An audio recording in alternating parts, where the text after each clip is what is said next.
फिर नागिन जलपरी को वहाँ से छुड़ाकर नदी किनारे ले जाती है और जलपरी झिनुकमाला के हाथ में जादुई मोती देते ही वो नदी में कूद जाती है।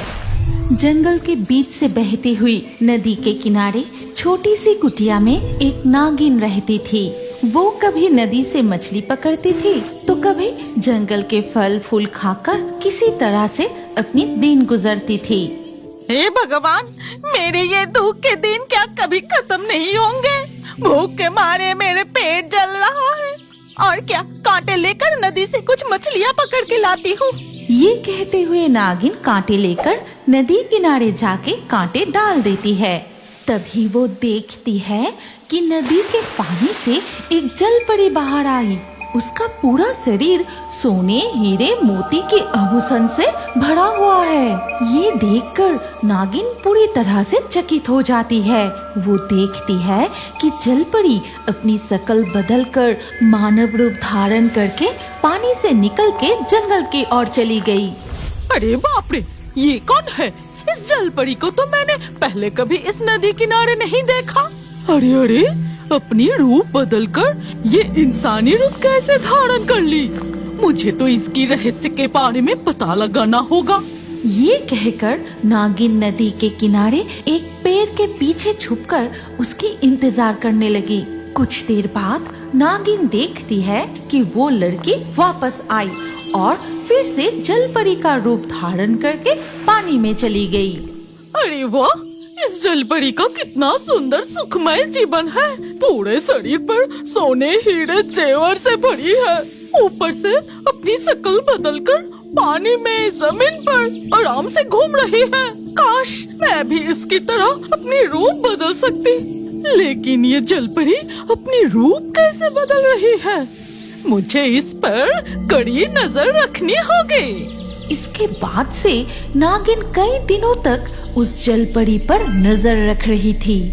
एक दिन अचानक जब जलपरी नदी में वापस जाने ही वाली थी, जलपरी, अरे ओ जलपरी, जरा रुक तो जाओ।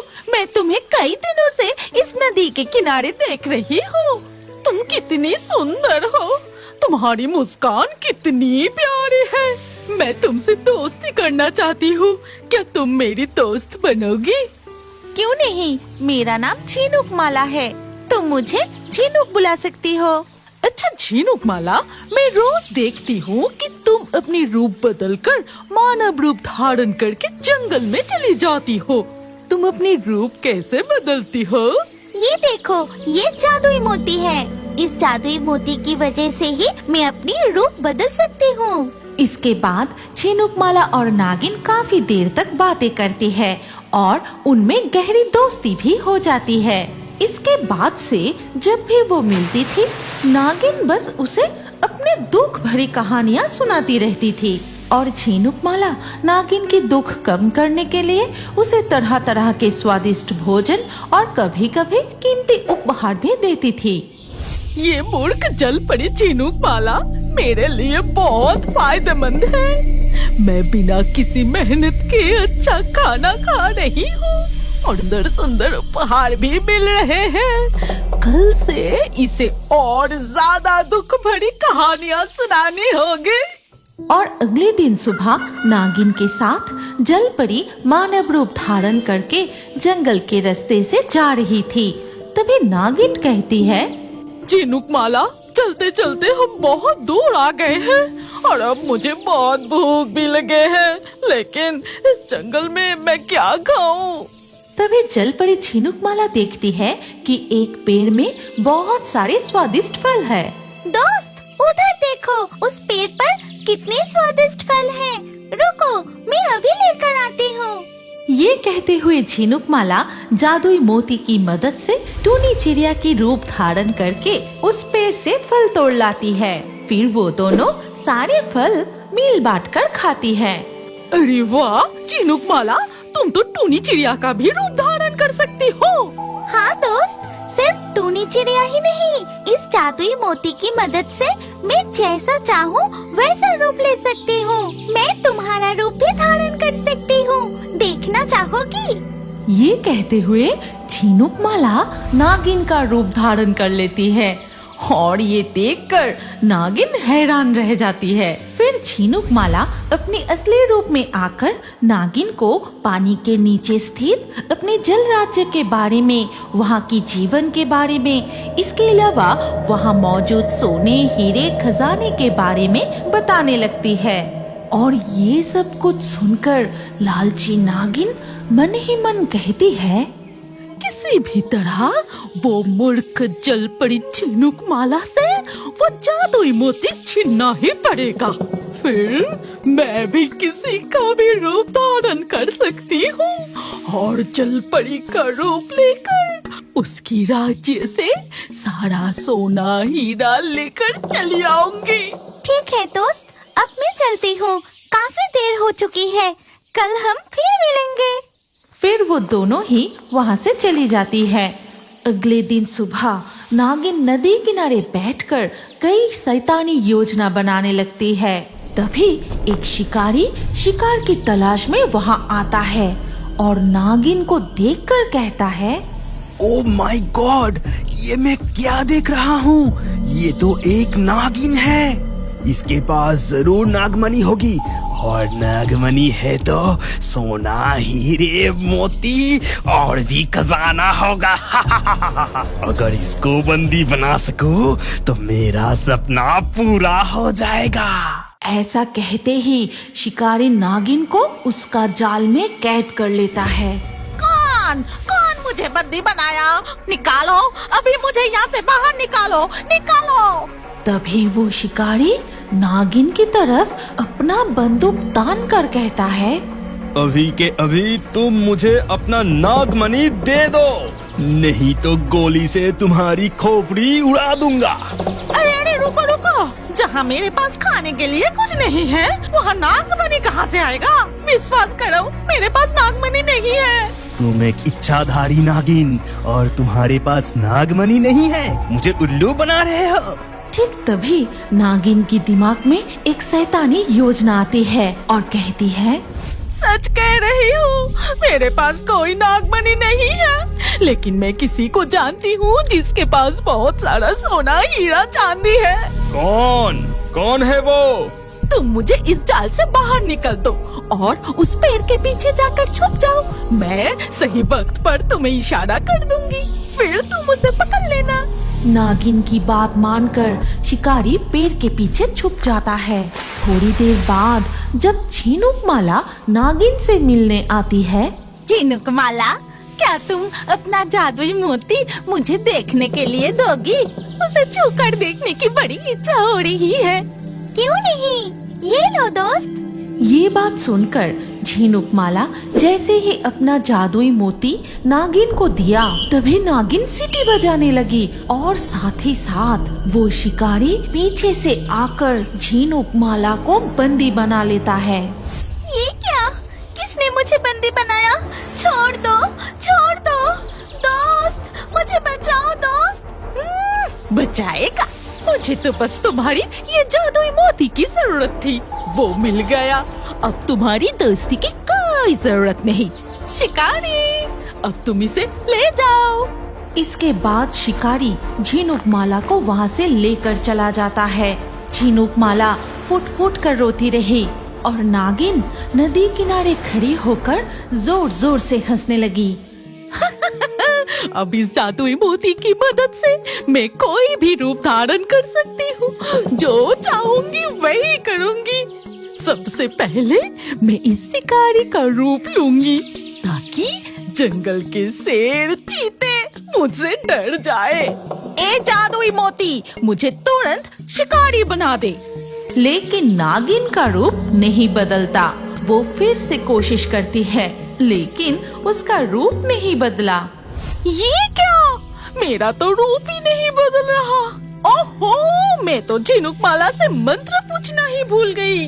न जाने शिकारी उसे कहाँ ले गया। नागिन शिकारी के जूतों की निशान का पीछा करते हुए एक झोपड़ी के पास पहुंचती है और वहां पहुंच के देखती है कि जल परी झिनुकमाला को एक पानी की टंकी में बंदी बना के रखा है। उसके पास जाके नागिन बोली, अरे ए झिनुकमाला, तुम्हारे इस जादुई मोती हाथ में लेकर रूप बदलने के लिए कौन से मंत्र जपना चाहिए, जरा बताओ तो। तुम दोस्त होकर एक दोस्त के साथ इतना बड़ा धोखा कर सकते हो और ये पूछने की हिम्मत कैसे की? ओहो, ज्यादा ज्ञान मत दो, जल्दी जल्दी मंत्र बताओ। ठीक है, बता सकती हूँ। साथ में तुम्हें बहुत सारा धन दौलत भी दे सकती हूँ अगर तुम मुझे यहाँ से आजाद कर दो तो। इसके बाद नागिन शिकारी के कमरे में जाती है और तकिया के नीचे से जैसे ही चाबी उठाने जाती है, तभी शिकारी पीछे से नागिन की तरफ बंदूक तान कर कहता है, तुम्हारी इतनी साहस कि मेरे कमरे से चाबी चुराने आए? मैं तुझे अभी गोली करूंगा। ये सुनते ही नागिन काल सांप का रूप धारण करती है और शिकारी के पैर में डस लेती है। फिर नागिन जलपरी को वहाँ से छुड़ाकर नदी किनारे ले जाती है और जलपरी झिनुकमाला के हाथ में जादुई मोती देते ही वो नदी में कूद जाती है। अरे तुम कहाँ जा रही हो? वो जादुई मोती देकर तो जाओ और उस मोती से रूप बदलने के मंत्र तो बताओ, और जो खजाना देने की वादा किए वो तो दे के जाओ। चली क्यों जा रही हो? जब दोस्ती का नकाब पहनकर मुझे धोखा दिया था तब ये याद नहीं था। ना तो तुम धन दौलत पाओगे और ना ही जादुई मोती, और आज से हमारी दोस्ती भी खत्म। तुम जैसे पहले तकलीफ में थी वैसे ही जिंदगी भर तकलीफ में रहोगी और ये सजा हमेशा भुगतोगी। ये कहते हुए झिनुकमाला नदी में डुबकी लगा के वहाँ से चली जाती है और नागिन नदी किनारे खड़ी होकर रोती रहती है। तभी ड्रैगन को बहुत गुस्सा आया और वो पंछियों का पीछा करते हुए झरने की इस तरफ आ गया। जैसे ही वो झरने की इस तरफ आए, उसे एक कुटीर दिखाई देता है और उस कुटीर के पास उनके राज्य के फलों का पेड़ उसको नजर आता है। दंडकारण्य बन के बिल्कुल अंत में एक सुंदर झरना बहता था, जिसका मीठा शीतल जल जंगल से नदी के रूप में बहता था। पहाड़ों से घिरा हुआ ये झरना जंगल की सुंदरता को और भी बढ़ा देता है। उसी झरने के पास एक छोटी सी कुटीर में ज्योति नागिनी अकेले ही रहती थी। हे भगवान, मेरी दुख के दिन क्या कभी खत्म नहीं होगी? अब तो मेरी हालत ऐसी हो गई है कि नदी से पानी पी के भूख मिटाना पड़ रहा है।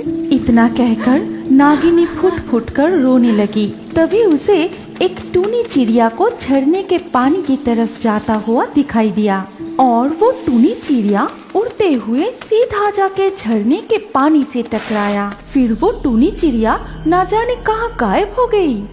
अरे वो टूनी चिड़िया कहाँ गायब हो गई? क्या वो झरने के पानी से टकरा के नदी में बह गए? वो टूनी चिड़िया जरूर पागल है। इस तरह कोई झरने की तरफ जाता है क्या? जो भी हो, मैं खुद भूख से मर रही हूँ। इधर कौन कैसे मर रहा है ये देखने की फुर्सत नहीं है मुझे। इतना कहकर वो अंदर चली गई। अगली सुबह नागिनी झरने से पानी लाती है और उस पानी को पीकर ही अपना पेट भरती है। तभी उसने देखा कि वो टूनी चिड़िया आज फिर से उड़ता हुआ झरने की तरफ जा रहा है और आज तोता और मैकाऊ भी उसके साथ उड़कर जा रहे हैं। वो वही टूनी चिड़िया है ना? वो अभी भी जिंदा है? मैंने तो सोची कि वो झरने के पानी से बह गए हैं, लेकिन वो चिड़िया जिंदा कैसे बच गए? तो क्या इस झरने में कोई राज छुपा है? नहीं, आज मैं यहीं बैठी रहूंगी और देखूंगी कि वो सारे चिड़िया कहाँ जाते हैं। ये कहकर नागिनी अपनी कुटीर के आंगन में बैठ के इंतजार करने लगी। कुछ देर बाद नागिनी ने देखा कि वो सारी पंछियाँ फिर से झरने के पानी से बाहर आ रहे हैं और उन सब के चोंच में था एक अजीब लाल रंग की फल। वो अब अपने चोंच से ये कौन सा फल ले जा रहा है? मैंने तो ये फल पहले कभी नहीं देखा। मैं उन सारे पंछियों का पीछा करता हूँ और उनसे वो फल मांगूंगा, फिर पेट भर के खाऊंगा। तब नागिनी उनका पीछा करने लगी और उनका पीछा करते हुए कुछ दूर जाने के बाद उन पक्षियों को एक पेड़ की शाखा पर बैठे फल खाते हुए देखा। तो नागिनी उनके पास गई और बोली, टूनी चिड़िया, ओ टूनी चिड़िया, मुझे भी एक फल दो ना। मैं कितने दिनों से कुछ नहीं खाई, एक फल मुझे दो ना। लो, अब इनकी बात सुनो। हम झरने के उस पार से फल लाने के लिए अपने जान खतरे में डालेंगे और इस महारानी को वो फल दे देना होगा। जाओ जाओ, अपना भोजन खुद ढूंढ के लाओ। टूनी चिड़िया की बात सुनकर नागिनी बहुत दुखी हो जाती है। फिर उसने बोली, अच्छा, ये सारे चिड़िया फल खाने के बाद दाने तो इधर उधर ही फेंक देते हैं और वो सारे जो पोटी करते हैं उनमें भी तो दाने होते हैं। मैं उस पेड़ के नीचे से इस फल के बीज इकट्ठा करूँगा और अपने आंगन में बोऊंगा। नागिनी उस पेड़ के नीचे गई जहाँ वो सारी चिड़िया बैठे थे और उनके पोटी से फलों के बीज ढूंढकर वो जल्द ही अपने घर लौट आई। फिर वो सारे बीज को अपने आंगन में बो दी। इसके बाद झरने से पानी लिए बीजों पर डाल देती है। रात के बाद अगले दिन सुबह नागिनी बाहर आके जो देखी उससे वो चौंक जाती है, क्योंकि उसने देखा कि सारे दाने से पेड़ निकल के उसमें फूल भी खिल रहे थे। ये मैं क्या देख रहा हूँ? सारे पौधे रातों रात इतने बड़े हो गए हैं और उसमें फूल भी खिले हैं। जो भी हो, इतने दिनों बाद भगवान मेरी प्रार्थना सुनी है। ठीक उसी वक्त सारे चिड़िया फिर से झरने की तरफ जा रहे थे। असल में झरने की उस पार था बड़ा ही सुंदर ड्रैगनों की साम्राज्य। फल फूलों से भरा हुआ ये साम्राज्य बहुत ही खूबसूरत था और वो अजीब से लाल फलों के पेड़ चारों तरफ फैले हुए थे। उसके आसपास बहुत सारे ड्रैगन घूम रहे थे, क्योंकि ड्रैगनों के सिवा यहाँ और कोई नहीं रहता था। आज वहाँ से फल तोड़ने के वक्त एक ड्रैगन ने उन सारे चिड़ियों को देख लेता है। ये सारे है कौन? ये तो हमारे दुनिया की नहीं लगते। क्या ये लोग झरने की उस पार से यहाँ आके ये फल चोरी करके ले जा रहा है? नहीं, ऐसा तो नहीं होने देना चाहिए। ये सारे चिड़िया को जल्दी ही यहाँ से भगाना पड़ेगा। तभी ड्रैगन को बहुत गुस्सा आया और वो पंछियों का पीछा करते हुए झरने की इस तरफ आ गया। जैसे ही वो झरने की इस तरफ आए, उसे एक कुटीर दिखाई देता है और उस कुटीर के पास उनके राज्य के फलों का पेड़ उसको नजर आता है और वो सारे पेड़ों को देखभाल कर रही थी एक बड़ी सी पूंछ वाली नागिन। तेरी इतनी बड़ी हिम्मत, तू वो सभी छोटी चिड़िया को हमारी दुनिया में भेज के हमारे फल चोरी करके ला रहा है और यहाँ तू हमारी फल की खेती भी किया है। अब मैं तुझे अच्छा सबक सिखाऊंगा। ड्रैगन की बात सुनकर नागिनी उसकी तरफ देख के बोली, अरे बाप रे, तुम कौन हो और इतनी सुबह सुबह मुझे इस तरह डरा क्यों रहे हो? मैं हूँ ड्रैगन राज। झरने की उस पार है हमारी दुनिया।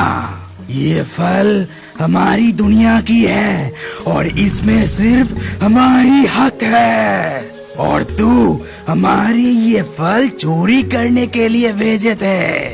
ये कह के ड्रैगन अपने मुंह से आग उगलने लगा और कुटीर जला दिया। अरे ये क्या? तुम इस तरह मेरे घर क्यों जला रहे हो? रुको, सुनो मेरी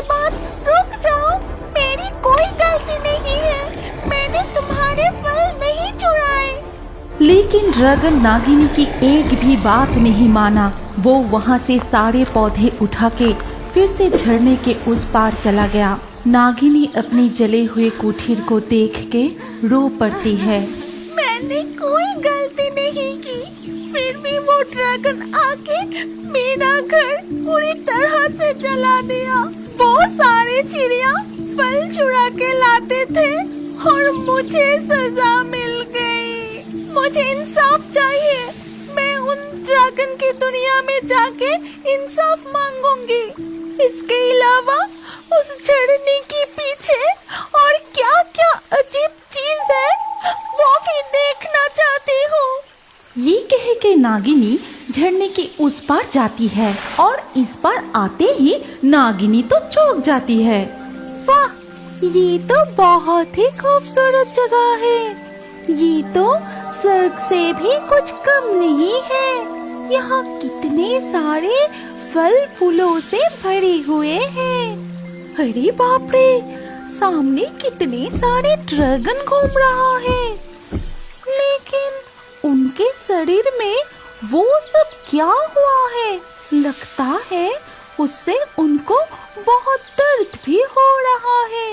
ये कह के नागिनी थोड़ा और आगे जाते ही वो ड्रैगन उसको देख लेता है। अब तू खुद हमारी दुनिया में आई है। क्या तू उस दिन की सबक भूल गई? आज तू खुद चोरी करने आया है। आज तेरी मौत तय है। अब तुझे पकड़ के हमारे ड्रैगन रानी के पास ले जाऊंगी। ये कह के वो ड्रैगन नागिनी के हाथ पकड़ लेता है।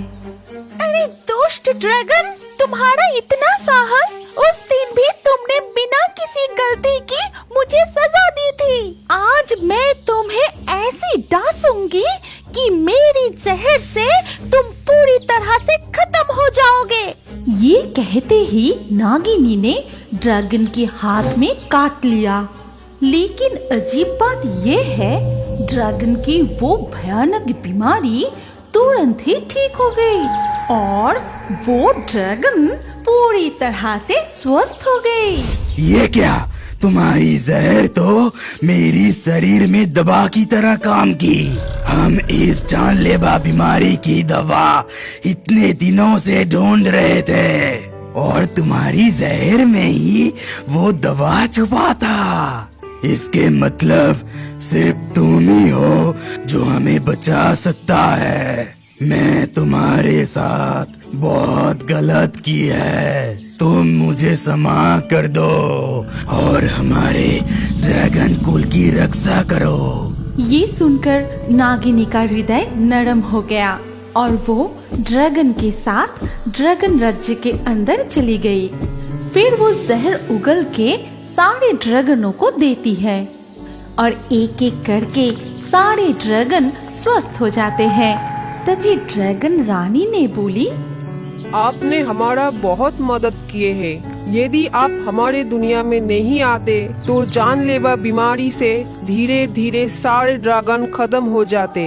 मैं तुम्हें हमारे राज्य की सर्वश्रेष्ठ फलों का पौधा उपहार देता हूँ। तुम जीवन भर इस स्वादिष्ट फल को खाने का आनंद ले सकोगी। तभी नागिनी वो अजीब से लाल फलों का पौधा पाकर मन ही मन बहुत खुश हुए और घर लौटने के बाद वो उस पौधे को अपने आंगन में लगा देती है। फिर अच्छे से देखभाल करने लगती है। अगले दिन सुबह उठ के नागिनी ने देखी कि पूरा आंगन उस पेड़ से भर उठा है और उसमें फूल भी खिला है। फिर उन पौधों में जो लाल लाल फल उगे वो खाकर नागिनी बहुत खुश हुए। वाह, कितने दिनों बाद मैं फिर से मन भर के फल खा रही हूँ। मेरी इतने दिनों की भूख मिट गई। नागिन के बगीचे की उस स्वादिष्ट फल की बात पूरे जंगल में फैल गई और ये खबर सुनकर टूनी चिड़िया और जंगल के बाकी जानवर वहाँ आए और कहने लगे, नागिन, ओ नागिन, हमें कुछ फल दो ना। तुम्हारे आंगन में तो बहुत सारे फल है। टूनी चिड़िया, तू उस दिन तू मुझे अपमान करके वहाँ से भगा दिया था, तो आज क्या चाहिए? मुझसे बहुत बड़ी गलती हो गई नागिन, हमें माफ कर दो। उस जादुई झरने की दरवाजा तो हमेशा के लिए बंद हो गई। अब तो हम उस दुनिया में नहीं जा सकते। क्या तुम हमें तुम्हारी खेती का फल दोगे? चलो ठीक है, हमेशा एक दूसरे के मदद करने की कोशिश करते रहना चाहिए। कभी भी किसी भूखे को अपमान करके उसे भगाना नहीं चाहिए। इस दुनिया में कब किसको किसकी जरूरत पड़ जाए वो किसी को नहीं पता। इसीलिए हम सभी को एक दूसरे की मदद करनी होगी और एक दूसरे के साथ रहना होगा। लेकिन इस स्वादिष्ट फल का नाम क्या है नागिन? ड्रैगन की दुनिया से लाया गया इस फल का नाम आज से है ड्रैगन फ्रूट। इसके बाद से धीरे धीरे पूरे जंगल में ड्रैगन फ्रूट की खेती शुरू हो गई। सभी जानवर और चिड़िया ये फल खाके खुशी खुशी रहने लगते हैं। क्या अब बड़े होकर भी कार्टून देखना पसंद करते हैं? तो अपना नाम कमेंट करें और हमारे पिछले वीडियो से लाकी ड्रॉ में चुने गए नाम हैं राधिका, दर्शना, पोरी, नीरज, पुनीत, सृष्टि, अदृश, अंशुल, रोशन, सम्राट, ध्रुव, वंदना, सुभा, हरवेस्ट, सोनिया। जिन दर्शकों ने हमारे चैनल को सब्सक्राइब करके फिर कमेंट में अपना नाम लिखा, हमारे अगले वीडियो में उन्हीं के नाम चुने जाएंगे। इसीलिए रियोबर्ड्स हिंदी यूट्यूब चैनल को जरूर सब्सक्राइब करें और स्क्रीन पर आई हमारी अगली कहानी भी देखें। उसमें भी आपका नाम हो सकता है। अगर नाम नहीं आया तो अगले वीडियो में आपका नाम लिख दीजिए। सोच क्या रहे हैं? जल्दी से क्लिक करके देखिए।